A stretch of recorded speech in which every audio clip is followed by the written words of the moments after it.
You are listening to a presentation of the Caleb Turner Talk Show on the Anchor Radio Network. And now your host, Caleb Turner. Hello again and welcome everybody to our downtown Coquitlam, British Columbia, Canada studios here in downtown Coquitlam, BC. Beautiful Sunday afternoon. We're coming to you live, a special edition, as I said, Sunday afternoon. Switching up the broadcast just for this week. A little bit of college basketball interference, but we're going to talk college basketball today. First topic, NCAA. Second topic, the NHL. Is it getting close to the playoffs? Yes, it is getting close to the playoffs. We're going to talk about the NBA, which is also getting close to the playoffs. The Vancouver Canucks and their week in review. And a little bit of an MLB preseason preview as the regular season begins in a week. Less than that. Caleb Turner Talk Show on Anchor Network rolls on after this. The Vancouver Canucks take on the Colorado Avalanche live from Denver, Colorado, at the Pepsi Center tonight at 5 o'clock. You can hear the full play-by-play live on the Anchor Radio Network. The presentation of the Vancouver Canucks and the Colorado Avalanche, 5 o'clock tonight. You are listening to a presentation of the Caleb Turner Talk Show on the Anchor Radio Network. And now your host, Caleb Turner. We're back live, Caleb Turner Talk Show, Anchor Radio Network.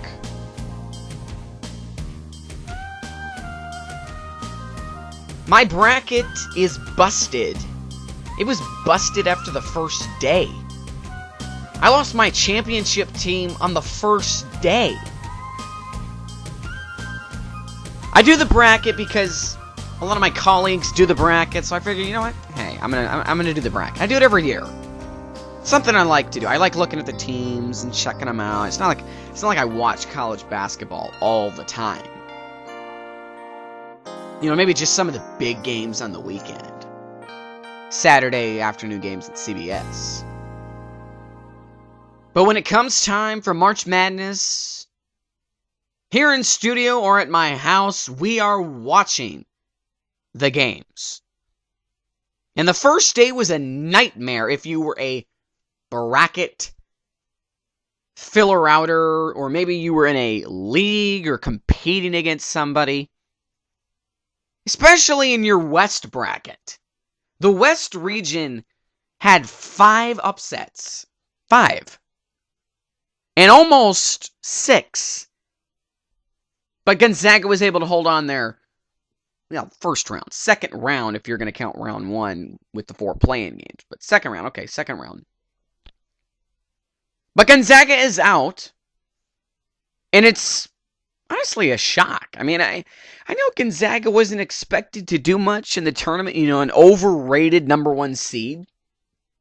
But at least to get to the Sweet 16, you can't be expecting too much out of them to get to the Sweet 16. Losing to Wichita State in round 3. But I'm getting ahead of myself. We're still in the second round. In the East region, 3 upsets. Temple beating NC State. California beating UNLV. That was a big upset. And Colorado beating the Illini of Illinois. The Colorado-Illinois game wasn't much of an upset, but it was, sort of. At least, yeah, I think it was. Yeah, it definitely was. I mean, it depends. If you're a fan of Illinois, and you're Illinois die hard, then it definitely was an upset, because Illinois was better ranked, they had a better team, but it doesn't really matter what your team is. When you play in that first game in March Madness, you better be ready to go. In the South region, 2 upsets. Minnesota upset UCLA, and I paraphrase this, and I put an asterisk in front of this game, because UCLA was without their best star player, as he got injured in the Pac-12 championship game against the Oregon Ducks. Which, by the way, the Oregon Ducks are in the Sweet 16, taking on Louisville. They won't play them until later on this week, but, man, look out for Oregon, folks. Look out for Oregon. Look out Louisville. I mean, I think Louisville's going to win, but look out for Oregon. And then the other upset in the bracket, the biggest upset of the tournament definitely so far. Florida Gulf Coast upsetting number 2 ranked Georgetown Wow. This was incredible. I mean, Florida Gulf Coast really outplayed Georgetown. They outworked them. They out-hustled them. They were more athletic. They were better equipped for the game. Now, Georgetown was better equipped all season if they're going to play Florida Gulf Coast earlier in the season.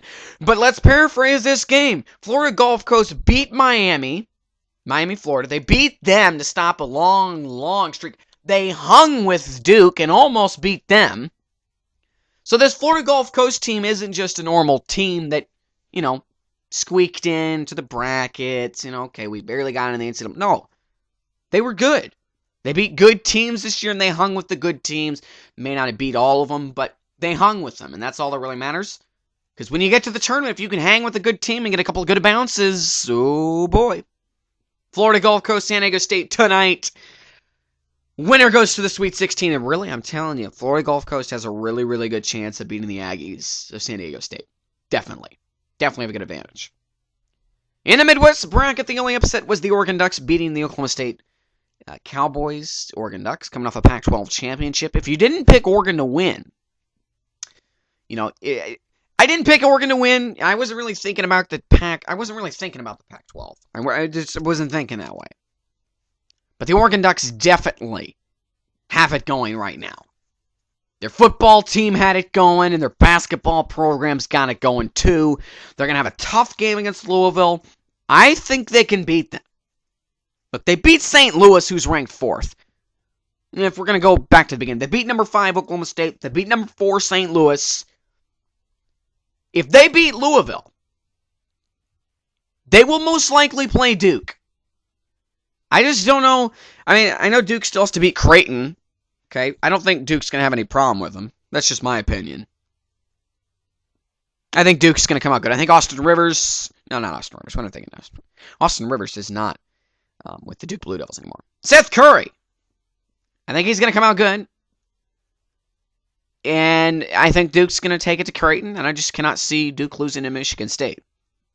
Even though Michigan State's good, but Michigan State had some trouble against Valparaiso. They ended up beating him pretty good, but they had some trouble against Memphis. Duke had no problem against Albany. And Duke should have no problem with Creighton tonight.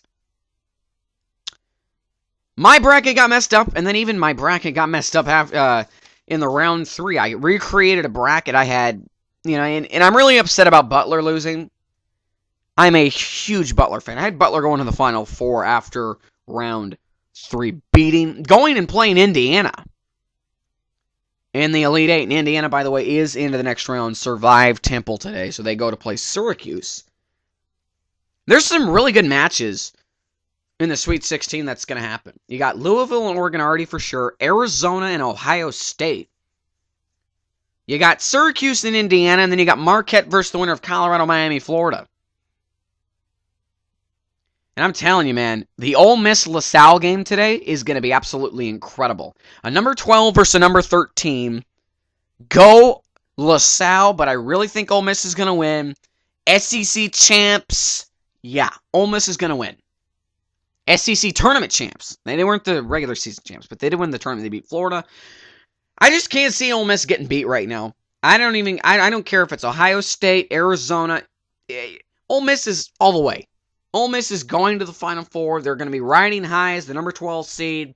They're going to most likely end up playing Louisville, although I really am hoping Oregon can somehow get past the Midwest region and Oregon goes to the Final Four. You'd have a 12 seed playing a 12 seed on that side of the bracket, the Midwest and the West, and then with the South and the East.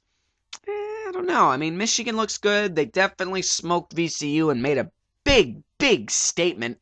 Nobody, at least nobody that I thought and knew had VCU beating, or had Michigan beating VCU. I picked VCU to beat Michigan, even though I am a Michigan fan. I was cheering for Michigan, but Michigan won big, even though I picked against them. But that doesn't make any difference. So anyways, Michigan and Kansas and North Carolina is going to be a toss-up, although I'm really hoping North Carolina can win. I wouldn't mind seeing Bill Self throwing another Sweet 16. I wouldn't mind it. He's a good coach. But, you got to give it to Roy Williams. I think North Carolina can make a good run here, but they're definitely, whoever runs into Michigan in the Sweet 16 is going to get ran over like a freight team. I think Florida Gulf Coast beats San Diego State, and then that leaves you Minnesota, Florida. Florida versus Florida Gulf Coast in the Sweet 16. Boy, that's a toss-up. Even though I really think Florida's going to dominate, but still. Florida Gulf Coast is riding high as the number 15 seed. You got to go with Florida Gulf Coast, Elite 8, Michigan, and Florida Gulf Coast. And I think Michigan kills them. Michigan would then play, it's a tough one, Indiana, Syracuse, Marquette, Miami, Florida. I can't see Colorado beating Miami, Florida. You got Miami and Indiana going to the Elite 8. Wow, would that ever be nice? A number 1 versus a number 2, Indiana, Miami. That's two powerhouses, and I just don't think Indiana can win. Indiana barely got past Temple. For crying out loud, they barely got past Temple. Indiana loses to Miami, Florida. I think, see, here's the thing. If they barely got past Temple, Syracuse could probably beat Indiana. It's just the way it is. They probably could. Syracuse, although Syracuse only beat California by 6 in the round 3 to get to the Sweet 16. So, I mean, right now, it's amazing what the tournament does. I mean, you got Michigan and Michigan State with convincing blowout wins over, respectfully, Michigan playing VCU and Michigan State playing Memphis. Nothing against Memphis, nothing against VCU. I honestly like VCU. Still remember a couple years ago where VCU and Butler made it to the Final Four. That was fun. I was cheering for both those teams. I think they played each other, actually, and Butler won to go play Duke, and Duke went on to win, and I wasn't really cheering for Duke. I was cheering for Butler, but Butler couldn't win, so whatever. Favorite coach in the NCAA, Brad Stevens, the Butler Bulldogs. They're in Indiana. But anyways, I like Memphis. Memphis's coach is nice and young. He's a good coach, so he's going to be in Memphis. Seeing how he's young, he's going to be there quite a while. The Memphis coach, you should have seen him in there jumping on the sideline, screaming and hollering. He gets into it. It's good. Louisville smokes Colorado State. That's why I think Louisville's for real. Usually after that first round, or second round, I should say, in that third round game when you're playing either the 8 or the 9 seed, you find out if the team is for real or not. I know they weren't really playing a team that well in Colorado State, but they put the beat down 82-56. You got Arizona beating Harvard. Now, Harvard's another story. Harvard is what killed my bracket. New Mexico. I picked New Mexico to win it all. I think New Mexico had a good season this year. They were a good team. They were well coached. They had incredible fans. And yet they get upset by number 14th ranked Harvard. And then Harvard gets blown out by Arizona, 74-51. You got Marquette escaping Butler by 2. I'm so sad about that. But then you got number 12 Oregon smoking. And literally smoking number 4 St. Louis. That definitely tells me St. Louis was not for real. Or it tells me Oregon is for real. And Oregon is really, really for real. Oregon playing Louisville in the Sweet 16. You got Gonzaga getting upset by Wichita State. Not much of a shock, although I thought Gonzaga would be able to at least get to the Sweet 16 and play.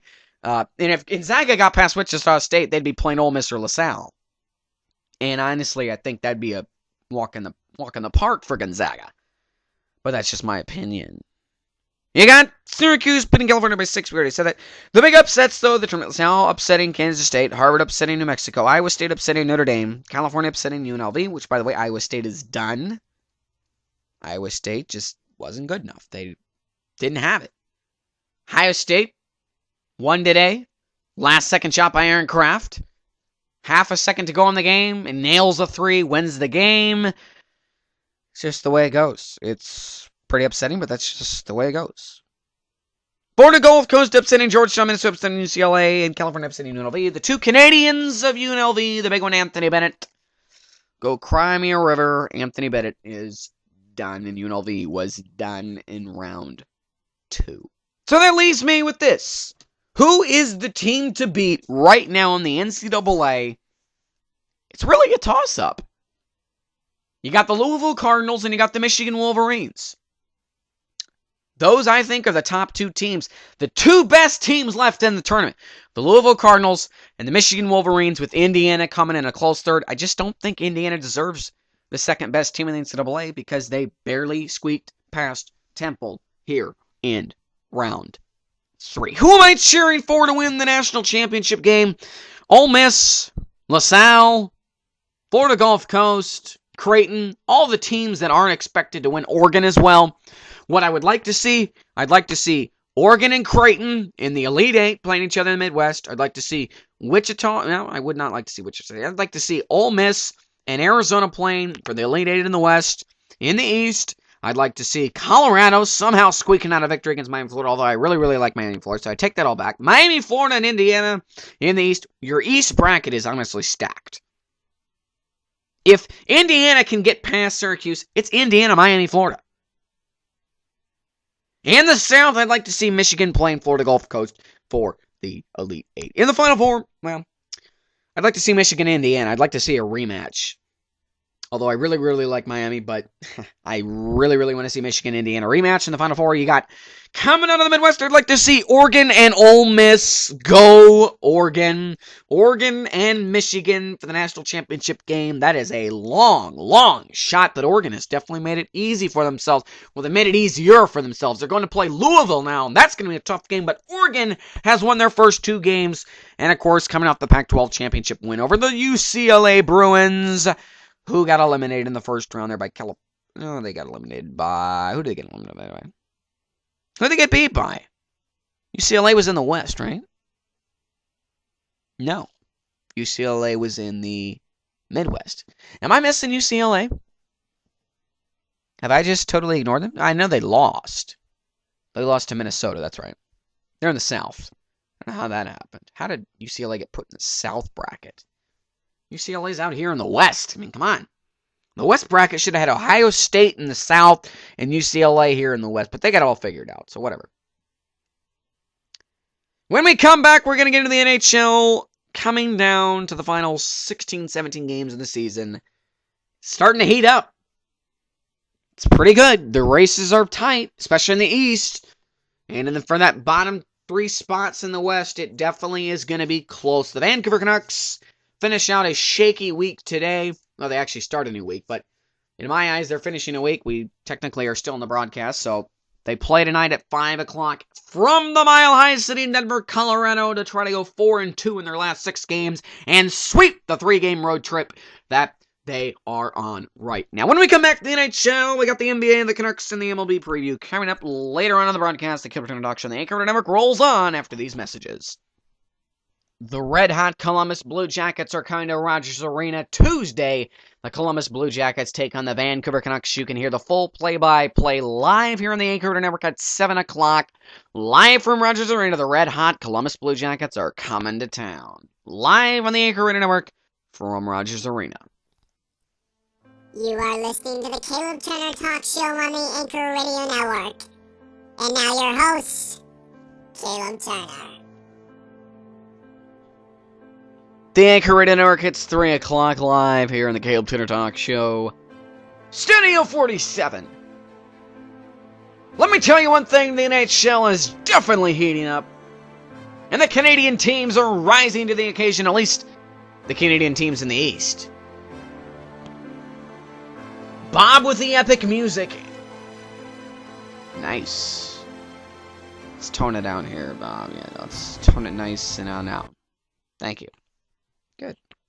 It's nice.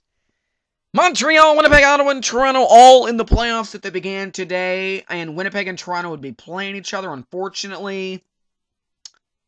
They're the only team that'd be playing each other. The only 2 Canadian teams. So you'd have possibly 3 Canadian teams getting out of the first round. There is that possibility if the playoffs are today. I know many, many things are going to change. You got the Rangers with 32 points. Although I'm convinced that Montreal, Winnipeg, Ottawa, and Toronto are all going to make the playoffs, even though Winnipeg is barely hanging on to that number 3 spot. But that's just me. Look at Pittsburgh. They've won 11 straight. Look at Chicago. They've won 7-3 in their last 10. Minnesota's 8-2 in their last 10. Columbus, the hottest team in the NHL, at least in the West, 7-1-2. Can you believe that? 7-1-2. In their last 10 games, they are in 11th. They are 1 point out of a playoff spot. And they're coming to town Tuesday to take on the Vancouver Canucks. The Canucks in Colorado today. Colorado is nowhere near a playoff spot. They are last in the West. Vancouver Canucks coming off 3 consecutive wins, 38 points, 4th place. A win puts them into first place in the Northwest Division and 8 behind Anaheim, 11 behind Chicago. Yeah, it's looking good for Vancouver right now. We're going to get to the Canucks later, but the NHL right now. Detroit 7th with 35. LA with 36 points and 6. LA is slipping a little bit. Lost to Vancouver there. They've had some injuries, at least some. Not exactly getting the best production, points, goals, assists from their good players. By the way, out of the East, Winnipeg is definitely struggling right now.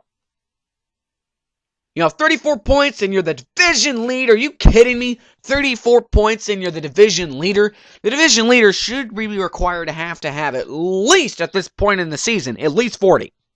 And that would put the Northwest Division as well in that category. Hello.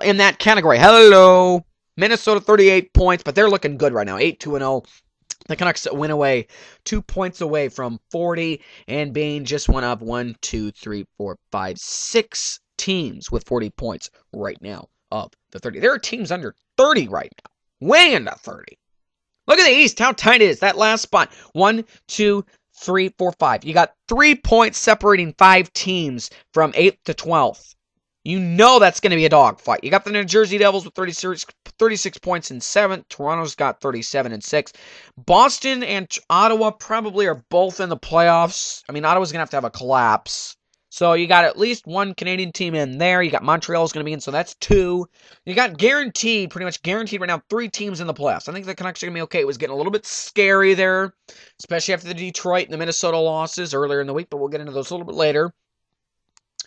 The New York Rangers have been struggling, but yet they're still just half point, but they're a half game back of the Carolina Hurricanes, and the Rangers should be okay. I don't think Carolina's going to make it, even though I was really, really pulling for Carolina to somehow win their division, but I want to see Winnipeg win their division and make the playoffs. They didn't help themselves, though, by losing back-to-back to Washington. Washington's just 3 points out of a playoff spot. And 5 back of the division there. You got the Islanders in 29 sniffing around there for that last spot. Maybe. It's going to be a dogfight, though, down to the rest of the stretch of the season. And the West, it's tighter in the West, folks. Hello. The Dallas Stars, 33 points. You got even Detroit with 35 and 7th. Between 6th, we might as well go 5th. Between 5th and 12th, there's 6 points separating 5th and 12th. That's only 3 games right there. It's only 3 games. What's tighter, though, is the 7th to 12th. It's only 5 points. You got Detroit with 35, Dallas with 33, and then below the bar, you got 9th. San Jose's got 32 points. Nashville with 32 and 10. Columbus with 32 and 11. Phoenix with 30 and 12. Phoenix will not make the playoffs. San Jose should be okay, and I'm really hoping Columbus can make it. If anything, Columbus is going to get either 6th, 7th, or 8th. I don't think they can get 5th, even though they're only 4 back, which, I guess maybe possible if they keep up this big run. But I have a feeling Tuesday, this big streak that Columbus has had is going to come to a crushing halt as they'll take on the Vancouver Canucks from Rogers Arena Tuesday. And if Vancouver can get the win tonight, 4 straight, a lot of momentum going into Tuesday after winning 4 straight. Stat-wise, Sidney Crosby, 52 points. Got a huge lead for the Art Ross there on his teammate, Chris Kunitz, 41. Steven Stamkos with 40. Martin St. Louis, 39. Patrick Kane with 38. Goal scoring, Steven Stamkos, 21 goals on the year of his 40 points. So he's got 21 goals, yeah. Chris Kunitz, 19 goals. John Tavares with 18. Jeff Carter with 18. So there you go. LA does have a score. 18 goals for Jeff Carter, and yet LA is in 6th. It's just because Anaheim is so good right now. Anaheim is incredible. 48 points, just 3 back of Chicago for best in the league, best in the West. James Neal, 17 points. 17 goals, not 17 points. 17 goals for James Neal, rounding out the list there in the goal scoring. The Vancouver Canucks are next. Topic of discussion. The Canucks are next. Vancouver Canucks finishing out the week. It was a decent week. Didn't start out very good there against the Detroit Red Wings there. On the last broadcast, we were talking about it. They ended up losing 5-2. They lose 3-1 to Minnesota. They win 3-2 against St. Louis. I was at that game with another colleague of mine. It was a good game. 3-2 win. Dale Weiss with the game-winning goal. They were up 3-0 though going to third, and they gave up 2 goals in the third period. It was a little bit nervous there in the last couple of minutes. Thought St. Louis was going to tie, but the Canucks played great. 2-1 win in Phoenix. It was basically a home game for the Vancouver Canucks. Jordan Schroeder with the game-winning goal. And a 1-0 shutout, boring game in LA yesterday. Mason Raymond with the GWG. 6-4, 2-1 this month. So this is definitely not their best month of the season. On the 24th, which is today, they play Colorado. The 26th, they play Columbus. 28th, they play Colorado again at home, though 4 days from today. On the 30th, they play in Edmonton, rounding out the month. I'm telling you right now, Chris Tanev, 2 goals, 4 assists, 6 points. He is looking good. He's doing great. I mean, he's playing just how he needs to play to keep his spot on this team. Corey Schneider's definitely established himself as the best goalie on the team. Roberto Luongo has those 2 giant losses to Detroit. He would be 7-2-3 and 2 with a save percentage of over 950 and goals against of under 2. Significantly under 2 if you take away those Detroit Red Wings game. But Schneider, 9-5-3 and 2 shutouts to boot. .920 save percentage and a 2.34 goals against. Roberto Luongo 7-4-3 and with 2 shutouts with a .904 save percentage, 2.47 GAA. But I'm telling you right now, Jordan Schrader, Mason Raymond, Jannik Hansen, boy, I take it. Jannik Hansen is the Canucks MVP right now. The guy's a spark plug. The guy's on fire. He's +9 if we're going to talk about plus minus. He's got 19 points, 8 goals, 11 assists, 2 game winners, tied for the team leading game winners, tied for second on the team in goals. He's like 4th or 5th in assists, 3rd on the team in points. He's looking very, very good. He's looking definitely good. And if he keeps up the process and the pace that he's at right now, and he keeps working hard, he keeps getting his stick in the dirty areas, keeps rushing the puck up the ice. That's his thing. Jordan Schrader, Mason Raymond, Jannik Hansen, they all use their speed. They all fly past the opponents. By the way, Andrew Gordon, he looked good. Wearing Bert's old number, Todd Bertuzzi's old number. Andrew Gordon's played a couple games now. I think he's playing good. I mean, I think the 4th line's actually doing pretty good. Maxim Lapierre, Andrew Abbott, they're doing all right. Andrew Gordon, Dale Weiss got a game winner against St. Louis. A nice goal. Nice no-look pass by Jordan Schrader. So I'm telling you. And again, the Sedins, they could play better, but it's okay. They're definitely not putting up the points that the elite NHLers are putting up. Sidney Crosby's got 52. Now, the year that Hank won the Art Ross, the year Hank and Danny won the Art Ross, Crosby was injured half those seasons. So you're taking out the best player on the planet. Yeah, they should be doing all right. They should be right up there. Sidney Crosby, 52 points. Hank sitting with 28. So definitely not going to be anywhere near 24 points behind. Not going to be anywhere near Sidney Crosby for the Art Ross. But really, nobody is. The closest person to him is 11 points. That's his teammate, Chris Kunitz. Danny Sedin, 9 goals, 18 assists, 27 points. He's just 1 point behind his brother because of the 1 more goal that Danny has. But 2 more assists for Hank. Mason Raymond got a goal last night. The game winner, his first game winner of the season. 8 goals, 9 assists, 17 points for Mace. He's +7, excuse me. Is Henrik Sedin +17? Daniel Sedin +11? How is Hank +17? That's crazy. Alex Burrows +11. Jannik Hansen +9. Mason Raymond +7. He got -2 Alex Edler, and he's got 17 points. A lot of those on the power play, though. -1 Dan Hamhuis. He's got 15 points. Again, power play. Chris Higgins -6.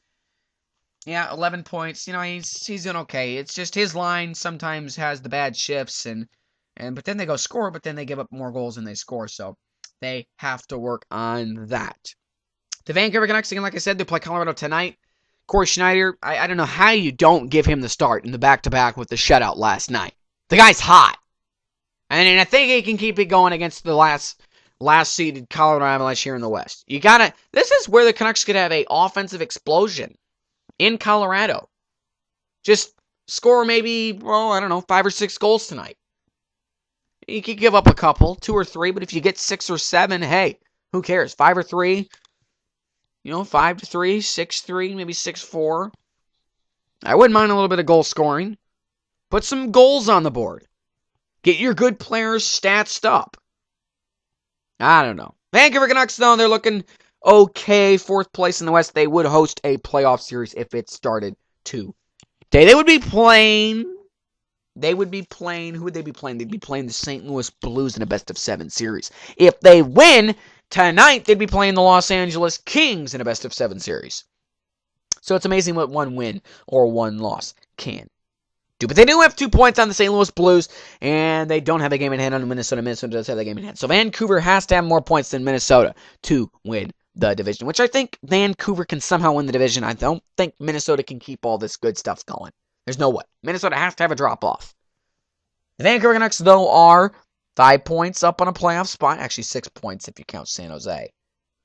So, that's 3 games. Yeah, I think they'll be fine.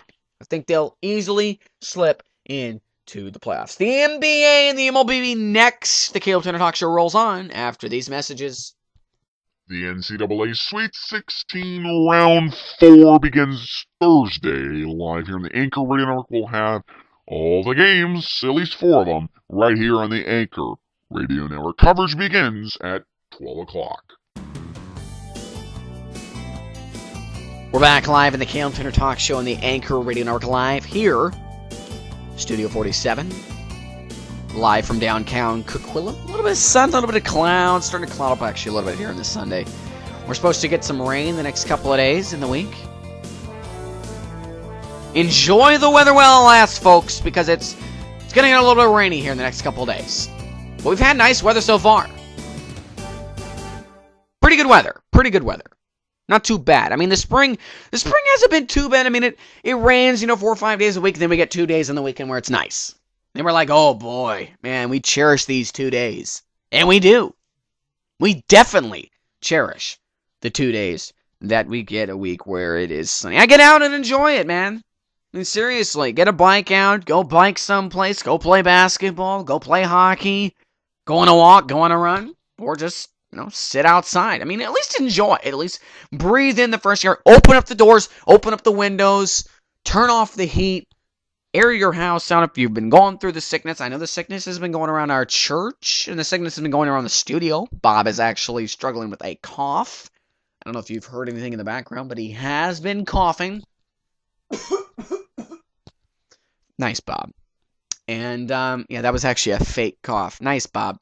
Nice. But he is actually sick, and he is a little bit under the weather. But he's going to get better. Gargle the salt water, as the guys called in earlier and said, you need to gargle salt water. That was on Twitter that Bob was saying that he was sick, and so some guy called in and said, hey, Bob, gargle the salt water. That'll help. Sore throat, whatever, scratchy. The NBA is next. Let's move right along here. I'm getting dirty looks from my producer, Tim.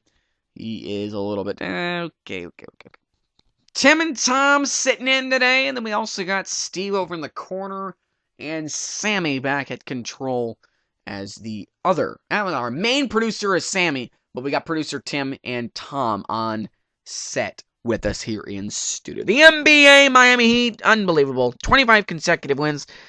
I mean, they play again tonight against the Knicks, but 54-14 on the season. Clinching their division, clinching the last spot. But again, we look over in the West, and the Denver Nuggets have won 15 straight of 49 and 22 record to boot. I'll tell you, man. The Denver Nuggets are for real. They are ready to go. They are ready to rock and roll with the big teams in the West. The Oklahoma City Thunder, the San Antonio Spurs, the LA Clippers, the Memphis Grizzlies. They're ready to rock and roll with them, baby. Denver Nuggets would play the Golden State Warriors in a best of 5 series game series. In the first round, the Oklahoma City Thunder would play the Houston Rockets in a best of 7 game series. That would be a series. Oh, man, that'd be an incredible series. Absolutely incredible. You'd have James Harden playing against his former team. Then you have San Antonio and LA playing in a best of 5 game series. By the way, LA, Kobe Bryant, Pau Gasol back in the lineup a couple nights ago against the Washington Wizards. Did okay. But the Wizards somehow win. I mean, the Wizards aren't even going to be in the playoffs. The Wizards aren't going to be in the playoffs for several more years. And the Lakers lost to them. Tells you what? This is what it tells you. The Lakers still aren't quite yet over the hump of being a for-real team. Yes, they are doing significantly better. And Kobe had a slight injury there with the rolled ankle. But, he's doing okay. I mean, I think the Lakers will be fine. They should maybe be able to make the playoffs. Utah's a game and a half back. Dallas is 2.5 back. Portland's 2.5 back. It's been that way for quite a while. So if the Lakers win a couple more games, it's done. The Lakers have played 70 games, so 12 games left. Pretty much everybody's got at least 12 or 11, maybe 13 for a couple of teams, but primarily 12 and 11 or less. 12, 11, or 10 left on the season. The Miami Heat, though, 54-14 are hot. They've only played 68 games. 68 games? Are you kidding me? 68 games. The Miami Heat are definitely the best team in the league by far. 68 games. So they still have 14 left to get as high as they can go. 14 more games. They could get as high as 68 and 14. That'd be crazy and get their winning streak all the way up to 39, which would break the record held by the Lakers. The next, second place in the East, 42 and 26. They have clinched a playoff spot. They've won 4 straight. They are hot, and they're going to play the Heat, who are an even hotter team than the Hot Knicks. The Indiana Pacers clinched a playoff spot. 43 and 27. They most likely play either Chicago and or Boston. The Brooklyn Nets, 4th place, clinched a playoff spot, 40 and 29. They will probably play Atlanta. It'll be either Atlanta or Chicago. That's if Chicago can keep up with Atlanta, which I think they can. Milwaukee is pretty much guaranteed that 8th spot. They'll probably play Miami and get smashed in the first round, but that's okay. The Philadelphia 76ers are 8 back of a playoff spot. I just don't see Philadelphia coming back and beating Milwaukee. It just, Philadelphia had to play like 2 or 3 times against Milwaukee. And then win all those games, and Milwaukee would have to have a mega and colossal collapse. Kevin Durant, 28.4 points per game. Melo with 27.6. Kobe with 27. LeBron with 26.7. And James Harden with 26.3. That's your top 5 scorers. They haven't changed for several weeks. These 5 guys are still putting up some unbelievable, baby, numbers.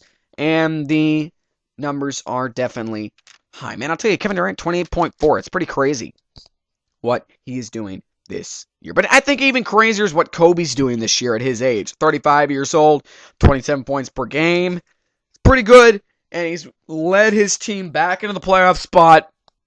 Definitely has led him back into a playoff spot. I think they will be just fine, as they will be playing the no, they won't be playing San Francisco. San Francisco doesn't have a basketball team. Okay, San Francisco. I've got baseball on my mind now. As we transition from the NBA to the MLB, Kansas City Royals, best team in the MLB right now in the preseason, 20-6. Okay, long dramatic pause there for the Royal fans that might be listening. The Royals stink. Even if they're 20-6 in the preseason, they'll find a way to lose. Just like Toronto will probably find a way to lose with all the guns that they've picked up. R.A. Dickey, Melky Cabrera, Jose Reyes, Mark Beerley. They'll find a way to lose, folks. They will. Guaranteed. Baltimore Orioles 17-7. The Seattle Mariners 18-9. Oh yeah, maybe this is going to be the year where Seattle can turn it around. Who knows? Cleveland Indians 16-10, Detroit 17-11. Those are your top 5 teams coming out of the American League. In the National League, Atlanta 18-13, Colorado 14-11, the Cubs 15-15, the Mets 12-12, Arizona 13-14. Your top 5 teams in the National League. As you can see, there's a significantly big difference than the American League teams and the NL teams, National League. Better teams are in the American League. For the Seattle Mariners, 13 RBI leader is Raul Ibanez. You got Casper Wells with 12. By the way, the Mariners got back Raul Ibanez.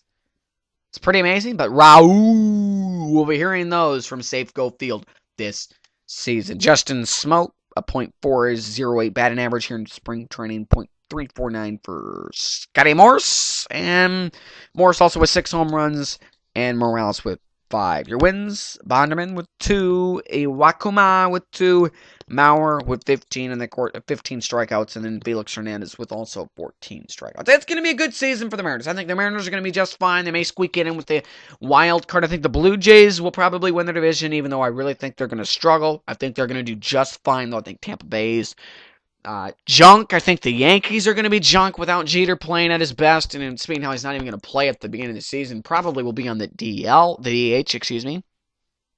No, not the DH. What is it, the DL? Yeah, the DL. Yeah. I know what I'm talking about. Not the DH. DH is designated hitter. But anyways, Toronto probably wins the division. Seattle probably does not win the division. I think the Angels have some things to prove, and the Rangers should be a good team, and Oakland may be able to get back into the playoffs. But I really think Mariners win the wild card. That wraps up the March 24, 2013 specialist Sunday afternoon edition right here on the Caleb Radio Network. The Caleb Radio Network. The Caleb Turner Talk Show and the Anchor Radio Network. Tune in next week. Probably going to be the 30th, where we should be back on the Saturday. And are we getting close to the 10th edition? The 20th. I mean, the 20th edition. I mean, I think we just had the 10th edition, but we got to be getting... I mean, I don't know. I think so. I don't know. Maybe we are, maybe we aren't. It depends. I don't know. Are we? What do you think? We got to be getting close to 20. There's got to be this point where we are right there on the 20 mark. Can we get a count on that just really quickly here while I'm stalling for time? 8. Yeah, you got 9 there. You got 10, and there's 11, 12, 13, 14. 14. So next week will be the 15th edition. So we're midway there. We still got a little ways to go. But that's okay. Caleb Turner Talk Show on the Anchor Network rolls on next week. We got a lot of basketball we'll be talking about next week. The NCAA tournament will be down to just 8 teams when we talk again. The Caleb Turner Talk Show, Anchor Network. Have a good week. Stay safe. Enjoy the weather before it starts raining.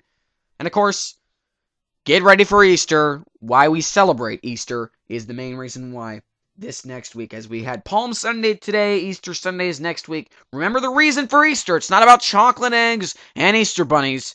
It's about what Christ did for us on the cross and raising from the dead third day. The Caleb Turner Talk Show, Anchor Network. Thanks for listening.